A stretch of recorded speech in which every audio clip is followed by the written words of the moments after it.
create operational strategy out of aspiration. Like that's a amazing skill set to have. And it's a hard person to find, I think, too. Yeah, I'm still looking for him. Yeah. So, because that's the value of the organization, right? Like Enterprise. For me, the enterprise value is my number one focus now. But how that ties into EBITDA, and there's only three things you can do: revenue, margin. Welcome to the Roofing Success Podcast. I'm Jim Aline, and I'm here to bring you insights from top leaders in the roofing industry to help you grow and scale your roofing business. And Joshua Swisher, North Face Construction. How are you? I'm doing great. Good. Thanks for having me, Jim. Yeah. Welcome to the studio. You're a local here in Minnesota. So, I am. How'd you get into roofing? Oh, excuse me. Well, I wanted a job, and I was 15, and I didn't have a driver's license, and my neighbor owned a roofing company, so my dad went and asked him if he needed any help, and he said, yeah. So I started roofing when I was 15, and man, dragging tarps and carrying bundles and all that fun jazz. So you got the fun work in. You started with the real work. Oh, yeah. Yeah, that's where it all started. I mean, I was a grunt worker for a few years as kind of shingle flipper, tarp dragger, bundle carrier. Yeah. And I worked cash for him in the summers and after school. And, then I started getting more skilled in regards to what I could do. I could do, installs and stuff like that. So then he was like, hey, I'll pay you by the square. Great. So I started getting paid by the square for tear off, tear on. And then I'd find my buddies and pay them hourly cash to come and help me to make more money. Yeah. And then came a point, like this was during the recession, right? I graduated in 2009. And during the recession, like kind of my options were, well, I was going to work and continue just working, but there's no jobs and there wasn't enough work. I was seeing the front seat. I was riding around in the front seat of a contractor that was dealing with it. So I saw everything from the repo people, the houses being lost, all that stuff. I even served papers as like a side job. So I even saw like those effects on things. And so I ended up going to Noke Ramsey Community College. And I took intro to business class with Dr. Jean Mago, who is still there. And I'm on the business advisory board there still 8 years in now. But I learned what an LLC was that night, January 11th, 2010. And that's when I filed the LLC for this company. All right. So then and the whole reason behind that was to prove I made money so I could buy a truck to impress girls. And there was no really further thought beyond like actually showing an income statement and actually like filing taxes and showing I made money. So that's where I started. So you learned what an LLC was. You had learned how to do some of the grunt work. Sounded like you learned how to hire a little bit early on too. I guess. Yeah. Right? Like, and that, I think that's something that, we don't think about when we're starting these businesses is like that's not a skill that a lot of people have. So you were recruiting within your network. Just my buddies. Your buddies, like, hey, right? let's make some cash. I paid $10 cash an hour. And at the time, that was good money. Yeah. Like I was, I think before he paid me per square, he was paying me $25 an hour cash. And I was 17 because that was fast. Cash? No. We're past the point of like statutory limitations, but like I was making good money as a 17-year-old because I was fast.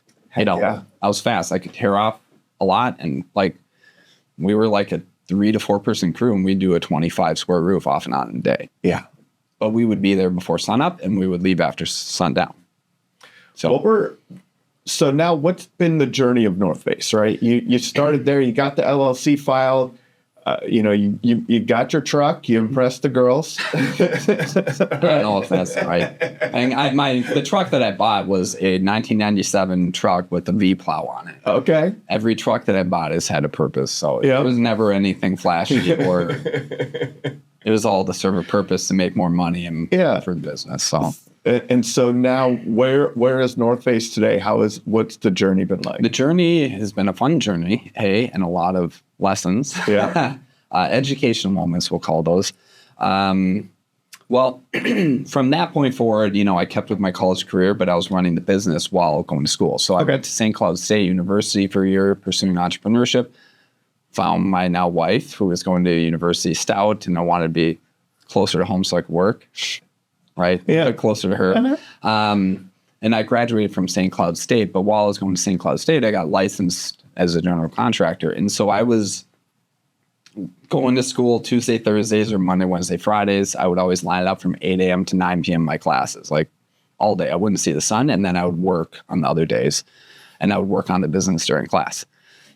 So I was running a business that by the time it graduated, I was able to buy a house and get married. And I'm like, well, do I go be a business analyst for Target for 50 grand a year, or do I just keep doing what I'm doing? I'm going to keep doing what I'm doing. Like, and it wasn't weird. Like I was doing a ton. I think I did $250,000 in revenue that year, like 160,000 the year before. And then it was 600,000. And then 2017 happened. And when you're the guy that's young and the social posting, everyone knows that I'm a roofer because I was Snapchatting everything I did to my friends, and like posting on Facebook and whatever. You get a lot of referrals, and we went to like 1.1 million, and I needed to hire someone. I hired a production manager. And then I hired my first salesperson spring of 2018, and then I hired a second salesperson. And then you fast forward, you go to 2.5 to 3 million, and then to 5 million, and then 1 year, 5 million to 12 million. And then you sustain 10 to 12 million for 3 years. And then you have this last year, market correction. Market correction. That's right. Which is what, I mean, you got to drive around in the truck when the last one happened, right? Which was maybe more severe and a little bit more on the news.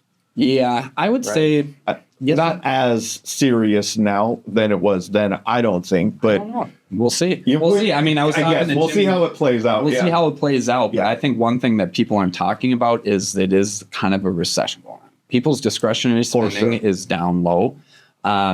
Their credit card debt is high. That's right. There's uncertainty and all those things playing together. And then there's other market conditions that aren't even being talked about, like the second generation labor contractors and their entry into the market. There's a lot of the private equity, which is the big talking point. But in reality, like they have an impact, but it's not the whole thing. That's right.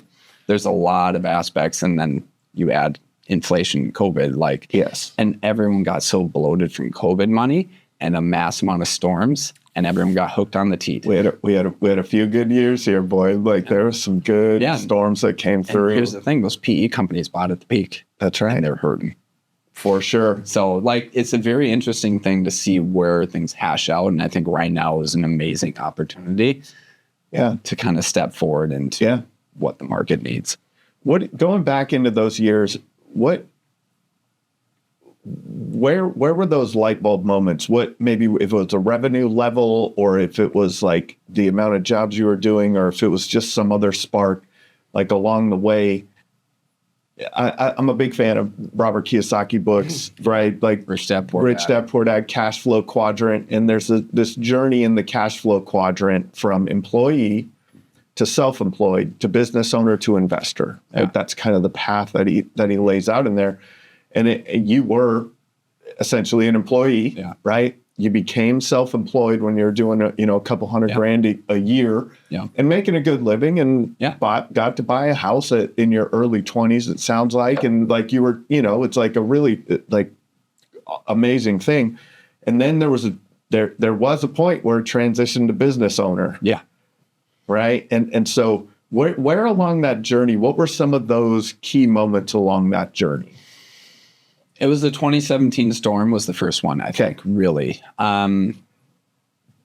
That forced me to have to delegate. I mean, I remember during that storm, one day I had 12 projects going, and it was me, myself, and my wife answering the phone. It's unsustainable. And then, like, you're starting to think about, what is the thing that I can delegate out and keep momentum behind me where I really shine? I was like, well, I'm going to keep doing the customer interactions. I'm going to keep driving the sales because I'm going to be the best at selling. I can find someone to order, manage, and make sure the stuff is going the way I want it. That was the first inflection point. The second inflection point, I'll tie back to like one of our core values is constantly learning. And that got kind of instilled in me at a young age by my grandfather, my father. Everyone was a reader, like just studious. Like they were very scholarly. Okay. Me with a bachelor's degree, I'm the least educated person in my family. Let's put it that way. Like 100%. My mom's an attorney. My sister's an M&A attorney. Got it. And she's been in the private equity space in the roofing world and stuff too. But that constantly learning. So I was always like looking ahead at what businesses are doing it really well and what are they all doing in common. So I would sit and I'd work and watch. And like on Facebook, you could watch other people's pages and like compare and stuff. I would always be watching the big players that I thought were like the top of the top in the Twin Cities. Yeah. And I found something that they all had in common. They were part of these associations. And I looked up, the UASRC was one of them. It doesn't exist anymore, but I went to a training over the winter of 2017. So like almost a second inflection point at that time. And I got introduced to Jacob Sachs. I got introduced to Joe Hoffman. I got introduced to Wade Bond, went through some of that stuff. And then through those relationships, like Joe Hoffman Weber, like all that he had been through, he's like 10 steps ahead of where I was, right? But he was always open with resources and sharing and all those things. When he ended up introducing me then in 2019 to Jim Johnson, second inflection point. Yep. Like, got the totes. Yeah. But even before that, like from the constantly learning aspect, I had read Traction. Yes. I'd been doing EOS level 10 meetings, even when we were 4 people in the company, trying. Yeah. I mean, trying, at least following that. And then the cool thing about like the education aspect that I had a unique journey is like when you're going for a business entrepreneurship degree, at the same time you're building your business. I had just bored in class. So I'd be on my computer and we're doing a strategic planning and going through, okay, how does mission, vision, core values, all these like distill and translate down through the organization, your strategies, what types of strategies are there? Are you in a market penetration strategy? Are you in this type of strategy? And I would sit there and play with my business. And I wrote my mission and vision statement at that time. Cool. So like I had a lot of things already in place. Yeah. When I started working with Jim and his team, Nathan Tebedo was my coach on that team. And then at that time, at the same time, the former CFO, Hoffman Weber, she had came on with Jim and they were starting to do the financial stuff. So that was like shortly after the financials. Yes. Like you got to know your numbers. And I went through about a 2-year journey with her of like just building out the books, the tracking, the data sets, all those things. Like I know where every penny goes in the business. And I have for the last 5-6 years. Yeah. Right. Like, so then getting into that and understanding those aspects, that was a big inflection point. But then massive growth, like organizationally, you have an idea of what it actually will look like, but until you do it, you don't realize. Like I said, in 2022, we had a big storm in the Zimmerman Elk River area, and it's like right before that, I had plans for growing, right? I was going to go from 5 million to 8 million, and I had the plan laid out. I knew what I needed to spend. I knew my acquisition costs. I knew my closing rates. I knew my average sale. Yep. And I had it mapped out. And then I even went to the point of like, assuming I don't get any referrals, I don't get any free leads, any of that stuff, how, from a budget standpoint and a 100% knowing, will I get the leads and the sales? And it was through my Google and those strategies that I've been doing, like with LSA, AdWords, and all that stuff, working with Hook Agency, all those years going up. And I was like, all right, I'm going to spend this much in these months and this amount of time, and we're going to hit 8 million. Well, storm hit, and I didn't even dial back on the gas pedal. I'm like, nope, full send. We're going to go to 12. This was our budget. This is our budget. I'm just going to go. And that was a mistake. All right. That was a mistake. I should have eased up the gas pedal and actually had more of a sustainable growth, because you have ideas of what those roles, responsibilities, and positions are, but you don't actually understand how they translate to the bottom line and how they sustain and lean out for a long term, right? Like, so I was hiring people on salaries. I didn't have the KPIs and the measurements in place to make sure that not only at that time they were highly efficient with their effective nature in each position, and that I didn't have the operational leadership level in place and structure to have those internal organizational processes executed consistently, reporting. I didn't have the dashboards and the information transfer up to me besides just me. Yep. Right. So that was a mistake. And then, once you're there, you got to keep cracking that nut. Right. Yeah. You can't go back at that point. No, you can't go back. And honestly, like looking back, it's a huge lesson even now that I'm like seeing the full fruition of. It's like my biggest fear from a leadership standpoint was being disliked by my people. Yeah. And you know what? That was not leadership. Like, that's not leadership. Like, leadership is being a good steward of the business first and foremost, because that's a blessing on the people, not being a good steward of your relationships and care first, which you can do both. But I had way too much weight on that I just didn't have those conversations, didn't have those hard conversations, didn't make the decisions when they needed to be made, even if they were scary. So like, you keep this bloated amount at your bodies at scaling. And I think everyone who's been through a massive growth thing, like that's part of the game a little bit. And I remember Joe Hoffman telling me in 2018, he's like, yeah, we did 50 million from the 2017 storm, but we looked at the numbers and we looked at our staff and overhead and we cut it in half for the next year. Yeah. What? Why wouldn't you keep on the gas pedal? Keep going. I just didn't understand. Yeah. I was in my 20s, right? There are so many lessons. There's so many lessons. Do you think that you would have learned the lessons of that as impactfully if you didn't go like live it? No. Like, do you think you could have? I'm arrogant. Right? Do you think Nathan and Jim could have sat down with you and said, "Look, Josh, this is here's your projections. Here's your hiring projections. Here's your don't sell more than this. Like, make sure that you're doing like it doesn't like." And I'm saying it a little rhetorically, right? Yeah. Because it's like. Yeah. None of us will do that. Like, if there is no way. No, there's no way. And honestly, too, like, I'm my biggest liar to myself. Like, I am delusional on what I think is possible. Mm-hmm. And there's a huge benefit being a CEO and like pushing, like being the visionary, because you have a unique skill of being able to sell that vision and idea. That's right.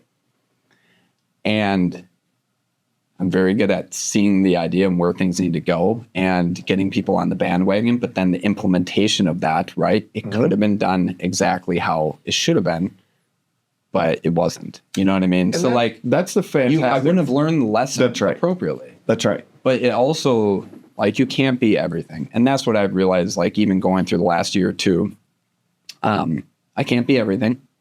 I have a unique set of skills.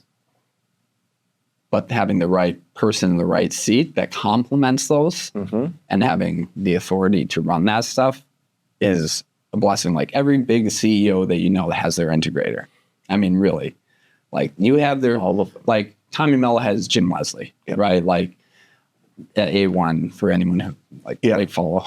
He's been on the podcast a couple of times. Tommy has. Oh, Tommy has. Yep. Okay, so perfect. Yeah, the audience knows Tommy Mello. I'm a big Tommy Mello fanboy. Like I really am. And now I would say like two things. Number one, like know the lesson what I've learned. You got to go through pain. Yeah. It's got to hurt. It's got to hurt enough. That just has what it has to be. Yeah, and I think that's that's perspective on things, right? The art of luck is when opportunity meets preparation. Yeah. And you don't get to understand how that path crosses until you get to look back. Yeah. Yeah. Right. But now all of those breadcrumbs are there. You can see why and you can accept it in a good way or a bad way, right? Like that this is what was supposed to happen. Yeah. Like I needed this. Mm-hmm. Especially as visionaries, sometimes we need to be checked, right? Yeah. Like we need a smack in the face that's like, whoa, you're way too far in the clouds on this one, right? Yeah. I want to go back to a couple of things. Yeah. For people in those early stages, it feels like the delegation is the hardest. Mm-hmm. What for you, it seemed like it was just out of necessity at the time. Mm-hmm. What advice would you have for someone now that just they can't get out of their own way in terms of delegation. Oh man, everyone's perspective and it's so unique to them and where they're at. But I think in general, exercise to go through would be, where are you spending your time? Number one, like sounds so basic and dumb, but like, where are you spending your time? And where is the value in that time? Is it like giving? Is it taking? Is it like, where is that going? And what things? And it's like that whole thing, Dan Martell, like buy back your time. Buy back your time. I mean, honestly, that's a great place to start just from an educational standpoint. Like have that reality check of if it can be done more affordably and quicker and more effectively, it can be systematized, it needs to be delegated. And that's where I struggle with like the actual dictation of those processes and giving the time to do it. Yeah. Right. Where are you spending your time? Are you building in it, the business, or are you in it? Yeah. And that is a big inflection point. And honestly, a lot of people, there are the 1%ers, right? Like that can learn the lesson and implement it and follow that, but it's not going to be perfect. You got to go through the pain of the lessons. I mean, my advice is to look at where you're spending your time and then see in your resource network, is there an opportunity for offsetting that? It can be as simple as a technology. It could be as simple as just these free tools out there, what's out there, like taking the time. And I also would say like having that reflection time. And that's one thing I will give a lot of credit to Jim Johnson on, is like a lot of the focus from his coaching, and just networking over the years is it's not all about business. You have to take care of you. And if you're not healthy, your business is not healthy. And I was unhealthy during all of this growth period, right? I was an unhealthy, unbalanced person in a lot of ways, like spiritually, physically, emotionally, like all those things. But you come to an inflection point where you need to get a step back. Step back. What is important to you? Are you really pursuing and spending the time on the things that fill you? Because if maybe you spend a little less time on these things that are to show off to others that I'm important, I'm cool, I'm all these things, I'm holding on to control just for my own ego. What is really important is it time with your family? Is it keeping your physical health? Is it your spiritual connection with your higher power? Is it like being alone and being healthy, having fun? Like that, I mean, ultimately, what are we trying to do here? Yeah. We're trying to live a good life.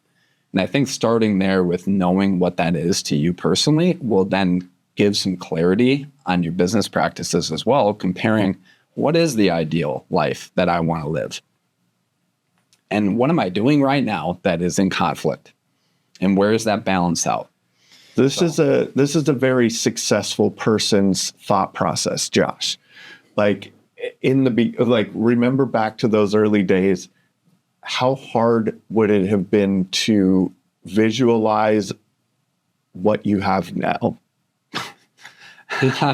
Right. And this is, and I'm just saying, like, dude, I'm a dreamer because in my mind, it's like, if you rewound back to like young Josh, honestly, I would be farther along. Like this is just a step. And that's where like a big toxic, but beneficial aspect of me is like when I accomplish something, I'm like, this is just part of the plan. I have a hard time stepping back and recognizing and celebrating it. I do too. But it is the little things you got to slow down and celebrate. And that's where like I've had a lot of lessons learned, like even organizationally, like people like, we accomplished this. We didn't even stop to like recognize them. Yeah. I was so tied up in like the accomplishments and the next thing that like, that's not everything, So it's a challenging thing. One of the things that you talked about is you started EOS early on, and that I'm a big fan of EOS. Visionary integrator. It's finding that right integrator to kind of filter that aspiration through, and create operational strategy out of aspiration. Like that's a amazing skill set to have, and it's a hard person to find, I think, too. Yeah, I'm still looking for him. Yeah, so you're hiring. All right. If you're an integrator and you think you could bring value, reach out to me. That's right. Yeah. So there's a couple of really cool things going back to the time aspect of it. There's a really cool thing in EOS called Delegate and Elevate. Yeah. So with the accountability chart, I think that's a great place to look at that future vision in terms of people. And it was a Jen that you worked with? from Refinery, Jim Yeah, Johnson's, Jenny. right? Yeah. You know Jenny. Yeah, I know Jen Okay, and Roz very well. Yeah, and you Roz do. has Yeah. been on the podcast many times. Oh, really? Yeah. Yeah, Roz, I worked with her for creating That's right. a lot of stuff. So I think that another thing that people don't look at and they don't focus on early on, what point in your journey did you really get to focus on those finances? That was in 2018 when I started. Okay, so no, it was 2020. 2020. So 2020. So you'd already had some years of growth and the storms were happening and and what was the trigger for you? What was it like? Was it just part of the coaching program that it was part of the coaching? Jenny's a part of this. Look at this. Jenny's a part of this. You'll be the first one to work with her on this as part of our program, and then just kept running with stuff there. What were some of those first lessons around finance? Like all of a sudden, you have someone that's a professional at this. They're putting together your financial statements. They're sitting down with you and looking at it. What were some of those first moments where you were like, wow, it was just like the realization of I need to categorize this stuff into charts of accounts. And then like even this under those accounts, everyone has their own way and it's up to you to determine how you want to see it and perceive it. So it's like at the end of the day, a P&L get into the net, right? But like how you want to view it and monitor it, it's up to you. And without some experience, without some coaching, and you're going to be like, is this marketing spend? Is this a tech? Where do I account for this? Like, how do I want to utilize? Because like, what's in your marketing budget, right? Yeah.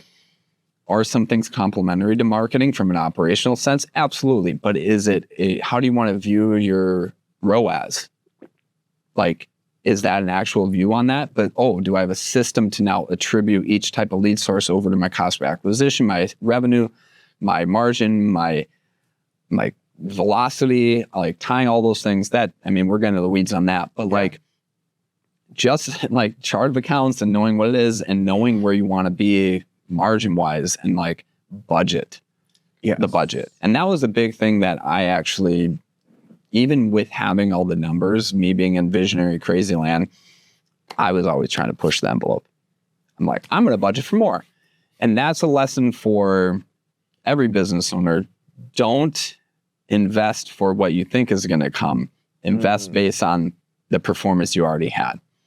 Build up that war chest first. Tell me about that. So like when you grow fast, you hit a cash flow challenge. 5 million to 12 million in 6 months. And your operations and how you have them set up for that, like we were paying bonuses out on the moment it was sold. You don't have a staffing plan, a recruiting plan, an operational KPI plan, an accountability plan to make sure that not only are they hitting those bonuses those months, but maintaining, because if they drop off and they quit, they burn out, who's going to step in? Now you overpaid on your cost of goods sold. Now you're not in the margins. And then also your cash outflow, your cash inflow, monitoring and orchestrating the operational like boundaries on when that is. Like for me, we were just throwing cash out the window to grow. It was insane. And did we then recognize it? No, that storm specifically was a multi-trade storm. Yeah. If it was just a vertical drop down roofing and gutters, wouldn't have been as big of a challenge, but it was roofing, siding, windows, gutters, all these multi-trades. So like you're pumping out 200 roofs in like a month. Like, and then, we aren't going to final invoice because this insurance claim is because we can't get all the siding done over the winter. And then, but we have a huge workload for the spring, right?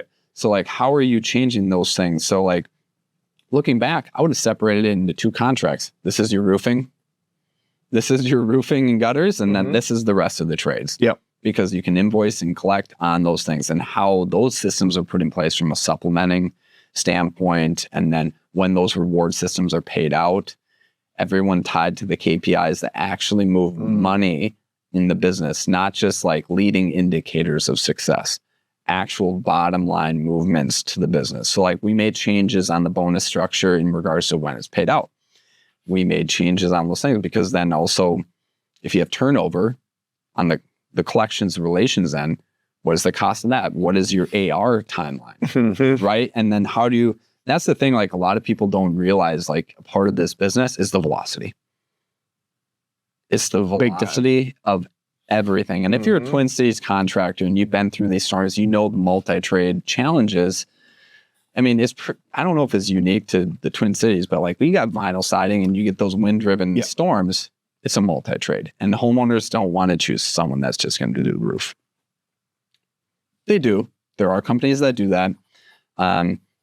One example of a company like that is the original like the nationwide Aspen, right? Yep. They came in, boom, boom, boom, roofs. We'd come in and do the siding, windows afterwards. But that was their model. Yep. And that's how they're lean, mean machines. Before we carry on with the episode, let's give a shout out to one of our sponsors. Roofers, let's get real. You're great at building roofs, but are you great at building a steady stream of leads? That's where Job Nimbus Marketing comes in. They know the roofing industry inside and out, and they'll help you dominate Google, Facebook, reputation management, and everything in between. If you want more quality leads, more booked jobs, and more growth, visit the link in the description or the sponsors page on the Roofing Success Podcast website. I talk to contractors every day that feel stuck. Not because they're not working hard, but because they're missing the structure to growth without chaos. Or their culture's falling apart because their team's unclear, unaligned, or just burned out. And when change hits, they're reacting instead of leading because time and priorities aren't under their control. Day 41 Thrive helps to fix that with proven strategies for growth, culture, and leadership that actually work. Ready to thrive beyond the storm? Visit the link in the description or visit the Roofing Success Podcast website on the sponsors page to start your journey today. Fuel is one of the top 3 overhead costs for a roofing business. You need our sponsor, Coast, the fuel card built for the modern contractor. Here's why roofing companies are switching. 1, total flexibility. It's a Visa. Your crew fuels at the closest station to your job, saving you hours of billable time every week. Bulletproof security. With Coast's telematic integrations, the gallons purchased are checked against the actual tank capacity, so you'll be instantly alerted if a fill-up exceeds what the tank capacity is left. No portal charges, just a clean $4 per user monthly flat rate. Click the link in the description to get started with Coast. The Coast Visa commercial credit card is issued by Celtic Bank, subject to credit approval. Results may vary. It's a fun thing to me in business that I kind of started describing it as you get to choose your own adventure. Yeah. Right? Like there is no one way. You mentioned a few things along the way, like even looking at your finances, you can look at it in multiple different ways. You can be a multi-trade contractor. You could be a single, and be successful doing any of them. You pick your model. You can be successful doing it if you focus on that. Now, I do think that sometimes, I do think early on, being too wide just is distracting. Oh, 100%. I would rather someone go single trade roofing gutter, right? Like just do roofing gutters, run that until they have enough of a pipeline and there's a demand for adding. Yeah. It's a tuck under kind of vertical. A tuck under verticals, right? Instead of, we'll take any money you'll give us. Yeah. Because that's not good money. Like, no, all money isn't good money, right? No, it's not. And that was one lesson I had in 2016 is I took on a $250,000 addition.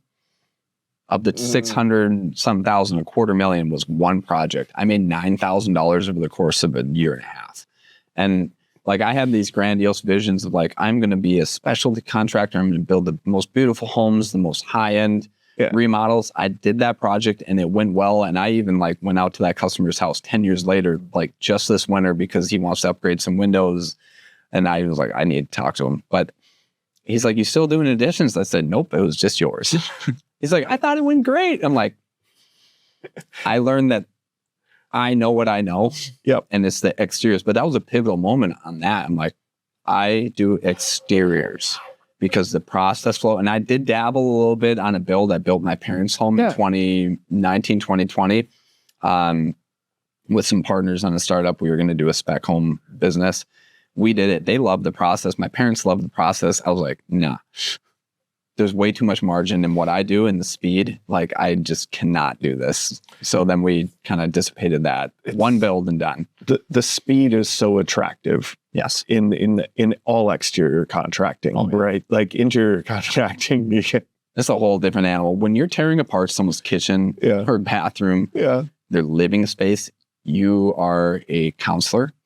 You're all those things, but you can end up in that situation in exteriors already. But when you're disrupting their day-to-day life, they have kids, they have schedules, you're in there for months with them personally. It's a whole different dynamic. And if you don't have the systems and processes and experience doing it, and people, and the people that can handle that, it's because there's a much different relationship that you're building. I learned, I'm like, nope, I'm not doing this. Like, can I do it? Absolutely. Yeah. Do I enjoy it? No, because for me, my energy, it took too much out of me. Yeah. So definitely. Yeah. So it's back to the finances. There's so many ways to look at it. Cash flow in, cash accumulated is kind of sounds like a metric that you're tracking, and tell me if I'm wrong, but it sounds like that speed of that velocity of, and your AR and getting the cash back in, not that you're tracking this specifically, but how are you looking at that? Like, what's the couple of metrics that you're looking at now on your finances that are like, if these 2-3 things are going well, it's it's like Jenny said, there's only 3 things you can change in the business to change the profit. Ultimately, like for me, EBITDA is the number one driver, because that's the value of the organization, right? Like enterprise for me, value. The enterprise value is my number one focus now. But how that ties into EBITDA, and there's only 3 things you can do: revenue, margin, and overhead. And refining those things. So like right now for me, it's about, like for 2026, I have a pro forma. I have the budget by month, by chart of accounts, by everything, that these are the numbers that have to hit. And here's the cash inflow and here's the cash outflow, and retaining those things and building up that war chest to go through and like hit those next stages. And honestly, like that whole growth pattern of like the big ups and downs, it's never appealed to me. I've never been a door knocking organization. We've been a brand-based, customer relationship focused one. And because I just don't like relying on acts of God for my income. And I've always wanted to build a sustainable model, like acquisition of customers, conversion into higher tickets, and lifetime customer value is what I'm after over a long term. What do you shoot for in terms of customer acquisition cost and long-term value of a customer? Like, what are you, like, if in your let's start with an ideal world. An ideal world where you're actually doing marketing and you're paying for customers. It's not all, of course it's zero, like in the real world. In the real world, what are you shooting for from a customer acquisition cost? What number tells you, like maybe you're adding a new marketing channel. What number will tell you if that marketing channel is healthy or not, or if you're on track or off track in that market? Well, there's a lot of subcategories, metrics that you're watching, but ultimately, like, what am I getting on the profit by this trade type? On that, and what was the cost versus that to get that? What's the conversions? What is the money in? To get to pull money out? Like, can I put $1 in to pull the $1.20 out? And is it systematic? So, oh man, there's so many sub things that you can go to that. Let's talk about roofing then. A new roofing customer. What is the most you would pay based on what you understand about your company and how you create long-term value and referrals and things like that? Like what's the high end, and what is, like, if we're hitting this, we're printing money? Oh, like last year, what I had in my budget and my plan was up to $1,600 to get a customer on our average ticket of 17. That's right. So 1,600. I mean, that's what it was last year. But where, like for us, where I had it all laid out, right? I looked at my conversions, my closing rate, my average ticket, and I used all that data from all the years past, and I applied it to 2026. Yeah. And I knew, then I tracked the velocity on how stuff hits my P&L. And I saw the indicators of 2024 showing a little bit of what we saw in 2025 on the residential side. And I knew I need to get ahead of the curve. So February, March, April, May. I mean, I was putting $50,000 a month. I was hitting the model leads, the set rate from the CSR standpoint, and then hitting the other numbers. Where the interesting thing came in this last year was the average ticket. The average ticket dropped below what we had seen. Wow. But that also is, what are you offering? Like, we do repairs, which that's fine. How are the margins and the sales processes on that to sustain? So that's where I missed the mark this last year, was the average ticket. Got it. And the processes behind what exactly are the definitions of these repair service lines, the pricing model, the pricing strategy, and all those things. And was it there? I mean, I can look back at like all those metrics and like, I had a solid proof of concept here. Yeah. Like very solid proof of concept, because for me, all the years past, a minimum of 25, but it is about 35% of my customers and revenue a year comes from previous customers and referrals. And that's without even putting effort in. That's just from going through the experience with North Face. I'm shooting to get that up to 50%. But what that means is, from a marketing standpoint, my acquisition, I can now pay double what anyone else pays at a more affordable price rate than what other people can. And that's kind of the thought process behind my strategy. So the big metrics I'm always looking for: how many zero cost leads that are converting at a closing rate that is high to offset and enhance what I can spend from a branding and acquisition standpoint. The customer, the company that can pay the most for a customer will win. It's an old analogy, right? Like, and it's the reality of it. And why do you think those big companies we talked about are at that? That's right. I mean, Debella, Power, all these places, they have it dialed in. They know how to do it. So I think that, we had a marketing agency. So we always had the conversation around the leads and the quality of lead and that. But there are other levers that I think contractors overlook in getting their customer acquisition cost down and their long-term value up. What are those levers to you? I think a huge one that remodelers don't even think about, like remodelers, roofers, is your phones. It is your phones, your response time to leads, your training of them, and scripting, and also just all that stuff. I think it's like, I was listening to a podcast the other day, Brigham with Power Selling Pros, right? Every 1% increase on your set rate, that's a 1% revenue increase. So if you did 10 million last year and you increased 1% on your set rate, that's $100,000 in revenue on what you're already doing.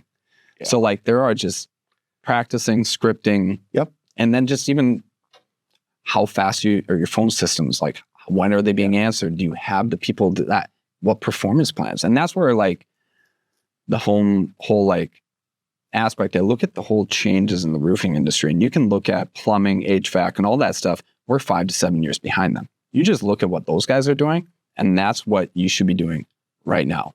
Look at Lance and what Lance Bach, what he's doing in that stuff.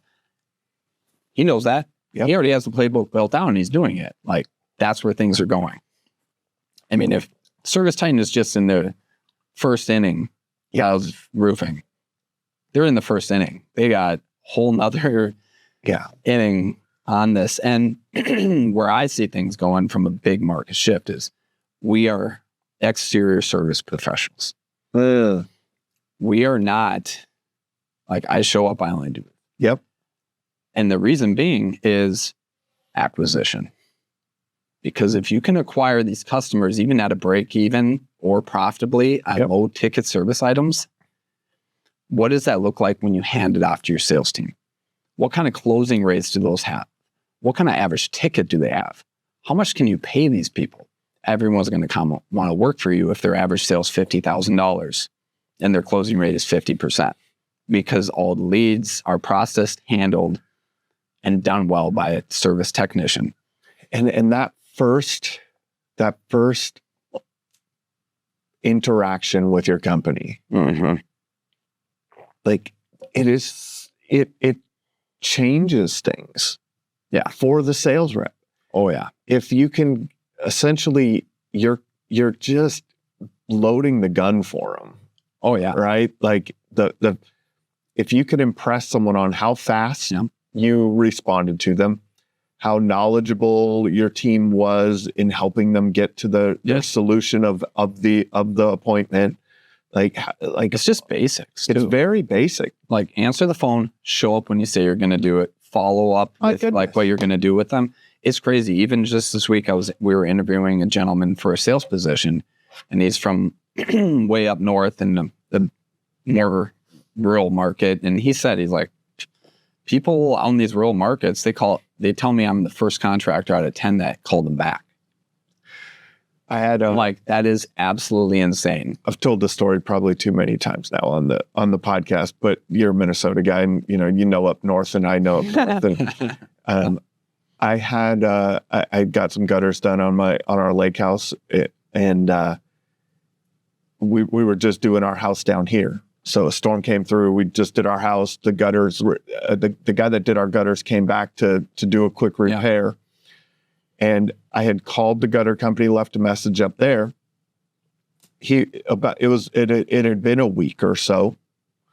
So I'm like, hey, you want to drive up north? Well, I'll let you stay at the cabin, take your kids if you want. Like, we'll make a vacation out of it, do my gutter. Like, I'm trying to incentivize him. He goes up, does the gutters, comes back, gets a check, cashes the check, and has moved on from that job before the guy up there called me back. Yeah. It was 28 days. Insane.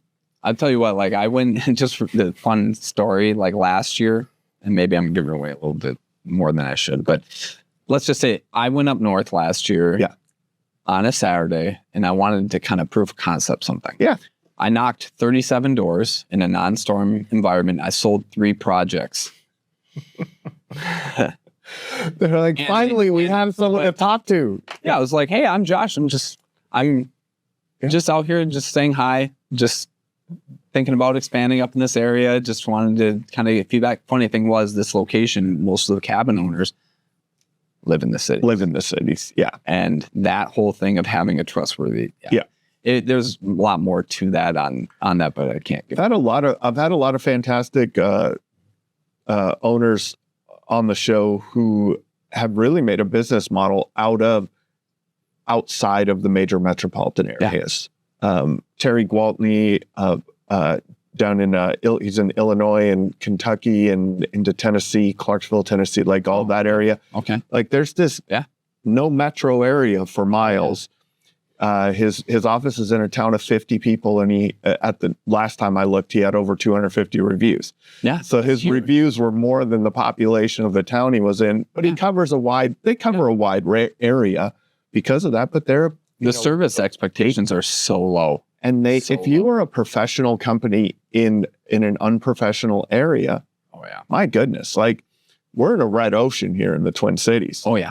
There's 1 or 2 contractors. Just a couple, right? Like there's a handful, just a handful, right? Like in a handful of, there's only a couple that are professional too, right? Like there's a lot of unprofessional ones, but there's a lot of great companies here. There's a lot of great companies, great owners. And a lot of my competition, I love those guys. They're so cool. Like, how many people you go through what you go through that you can actually talk to about the nitty gritty, right? Yeah. Like, if you haven't talked to your competition or made friends with your competition, do it. Do it, because man, if you want some group therapy, that's a safe place. Yeah. All right. You mentioned the big word a couple of times, or is it even a word? The big acronym, EBITDA, and how you have how that's come in. How has that come into your vocabulary? What, like, I know, we all know that private equity is big. And where did this, I think it's a concept that most contractors miss, or most business owners miss, is enterprise value. Yeah. How enterprise value is created.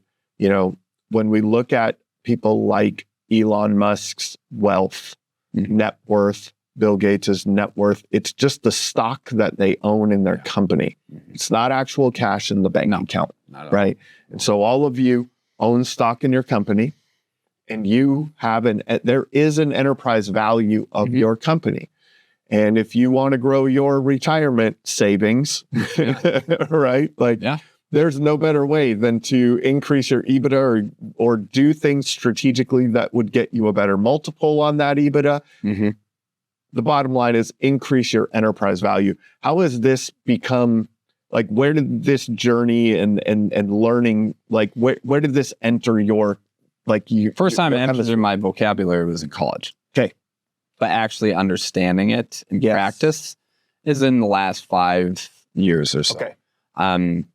When the private equity thing was starting up and going, I had lots of conversations. I had lots of options to sell. Yep. I didn't want to because a number of reasons, because I'm an ego-driven CEO that thinks he can figure everything out, A.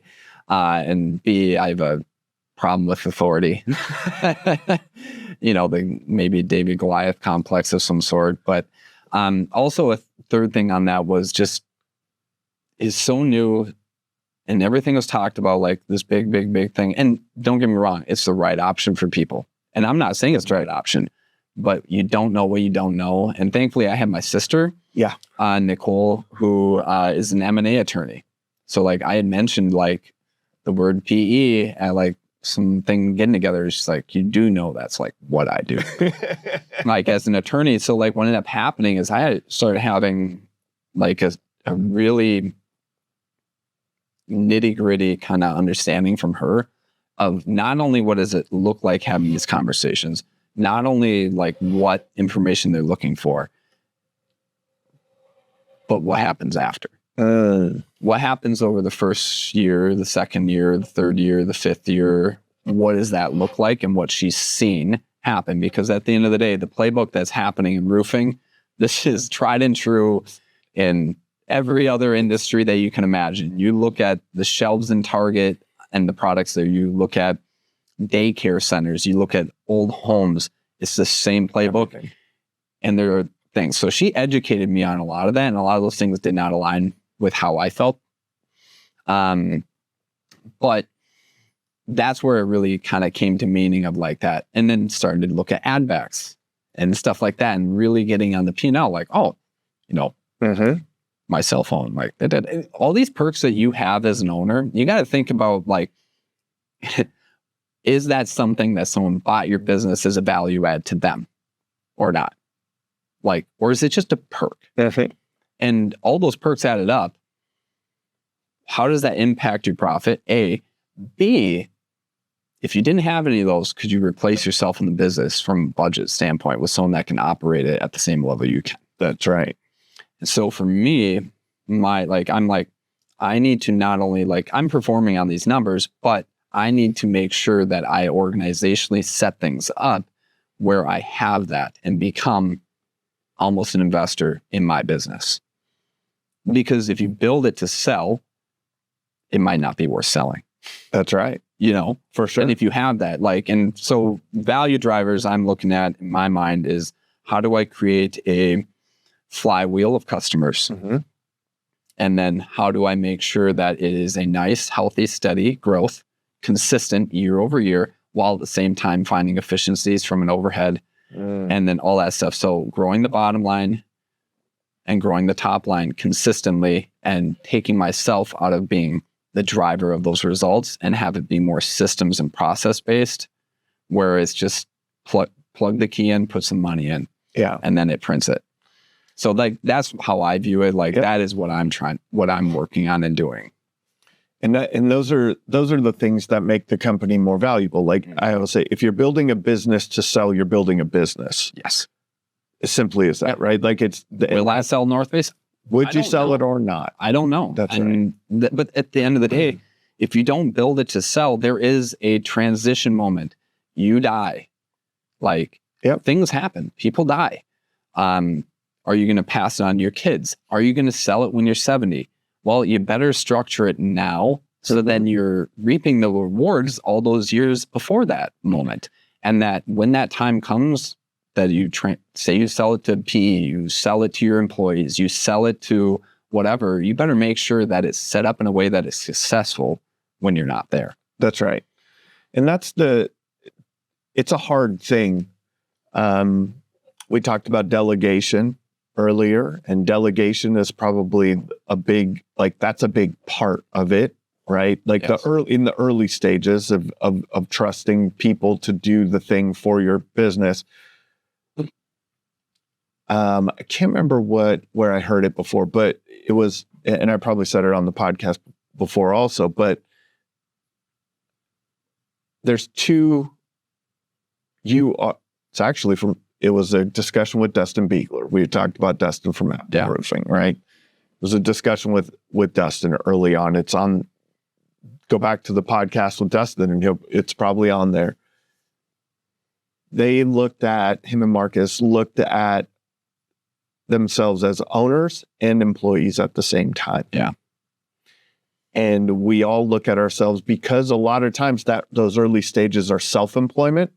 Yeah. We don't look at it as a business. Yeah. So in a business, you will own part of the business, you own stock in the business, and then you fulfill a role in the business. Yeah. So you're actually an employee at the same time as you are an owner in the business. Different hats. Different hats and different strategies. And where I think the line gets crossed a lot in small business is that because you own stock, you do things differently. Yeah. Right? Oh, yeah. Like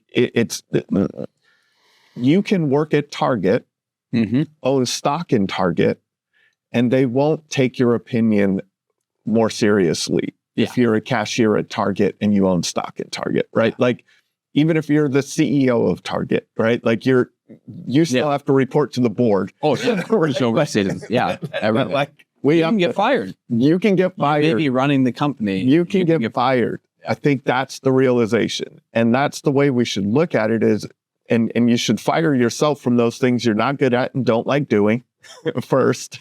Right. Yeah.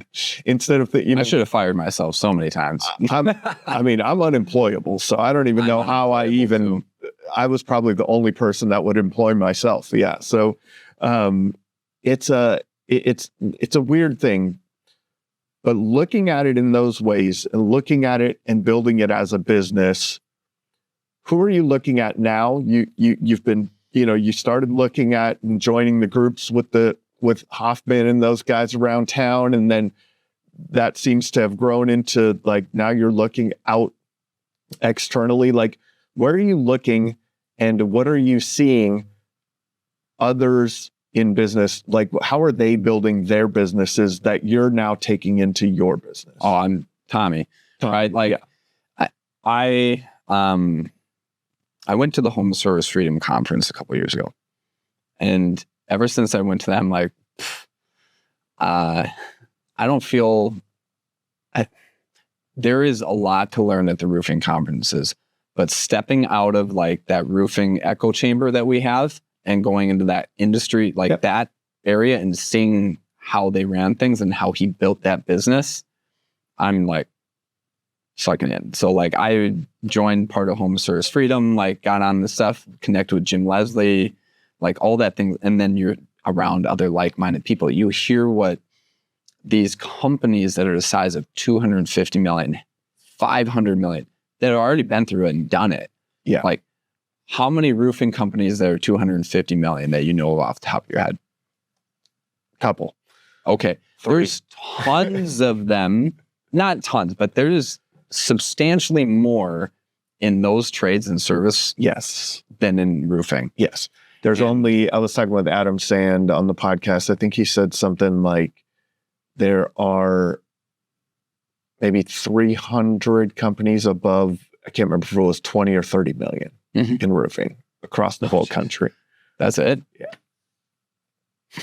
Yeah. Get in the rooms with people that have been there ahead of you. But then, like, for me, it was like going into that and just having my eyes wide open, like, this is interesting. Like, I mean, just walking through the conference, and this is a knock on myself as a roofer, like the sophistication of the uniforms, the sophistication of like just these small little things that I noticed on how these companies, I mean, you're talking a pool cleaning business, right? Because they're all service-based, low ticket items, and they're very customer oriented on the experience. There's something there. That's right. There is something They there. live on that return They customer. live on that return customer. And if you can bring that into roofing and create that customer for life mindset, which that's something that we have in our company, we call it the CFLM, customer for life mindset, is part of our culture. Like, if you can integrate that not only culturally, operationally, and all those things, I mean, it's going to be a game changer. Like, and I just saw it, like, I'm a visionary. I see it. Yeah. And so that's the first thing you're working on. What is like, man, this is the project for 2026 in terms of that customer service experience that I feel will lead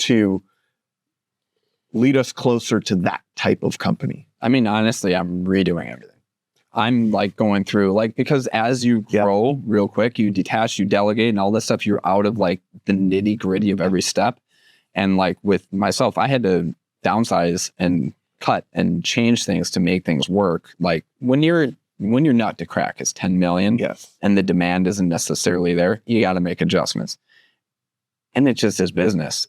It sucks. It hurts your ego. It hurts all that stuff. But at the end of the day, it's the right thing to do as a pragmatic business owner. You have to do it. So like where I'm at, I'm reanalyzing that, but it's all starting from the beginning, right? So are you starting with marketing then? The marketing, got it, to the CSR, to the sales process, production, but all the while simplification. Yeah. Right. Proprietary in nature, simplification. What are the things that lead to the experience? What's the customer journey look like? And just a new lens on it. Yeah. Like a new lens. My step-by-step is just going through it all. And it's not an overnight thing. No. This is a 1-year whole project of going through things with the ultimate outcome for me of proof of concept of the flywheel and showing the numbers and tracking them so I can know that this is working in the way that I want. What metrics are you looking at to determine that this is successful or not? That's a great question. Number one is stop relying on the paid stuff as much. Yeah. And making sure that you hone in on the activities and the processes and the strategies that cultivate those referrals first and foremost. I mean, from a marketing standpoint, this is the least amount of marketing I've spent in years. Yep. It's force on the organization. How do we do things better? How do we cultivate those things? Because if you can have those and you have proof of concept of those, well, maybe some of them are not as high as converting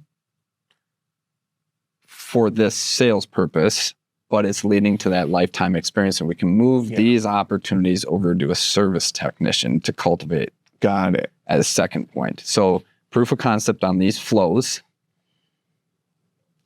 change, paid. You already have those flows lined up, optimizing that revenue at a lower ticket.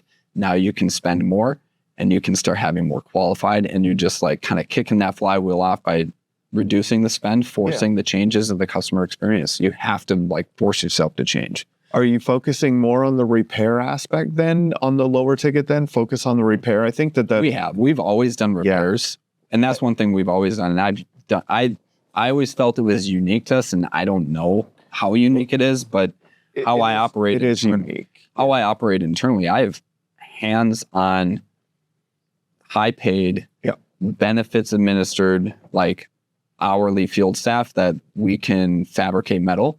We have a gutter truck. We can run gutters. My guys are trained on, they can do windows, siding repairs, roofing repairs, all that jazz. And I can send them out somewhere and they will fix it. Yeah.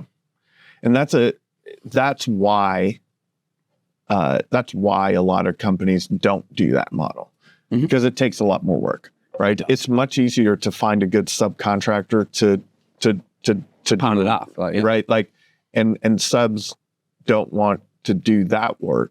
Because they'd rather do a full roof and the cost effectiveness exactly of it. The economics don't make sense from their business, right? Like, and so, but it's the biggest opportunity. I mean, you can hit 60, 70, 80, 90% margins on repairs if you price it appropriately and have the right person, the right process to talk about and have the experience lined up. So those are hard people to find. Is it? What is your process for finding a good repair person, and what does your training process look like to get them to have, because someone that can actually do the repairs, a lot of times they are not a great salesperson. Yeah. Or it's the other way around. They might be a good salesperson, but boy, they're not good at repair work, honestly, right? Honestly, like the strategy, and that's one thing that would be part of the runway of finalizing that out. But the people that I have on staff, I mean, they are wonderful, wonderful people. And how it has happened is like, I always, like, they're all cost of goods sold. Yep. And it comes from the accounting aspect, tying it into that, right? How do they offset their efficiencies? How do you hold accountable on that? But arguably, it was just like, hey, you're a good roofer. Yeah. Come on in. Here's my expectations. It's the customer life mindset. You got to take care of them. And then like, all right, hey, you guys, do you think we can do this? Yeah, I can do that. All right, let's try it out. Just trial and error, and just good people, and try and treat them well as best I can with the situations and the benefits that we can. Treat them well, and you'll attract good, like-minded people. Right. But like, have I hired wrong people? Absolutely. But it's funny, like the first ones to leave or the first ones for you to exit are not the part of your culture. Yep. What's left behind are the A players, and I have like literally all A players on my team right now. It takes time.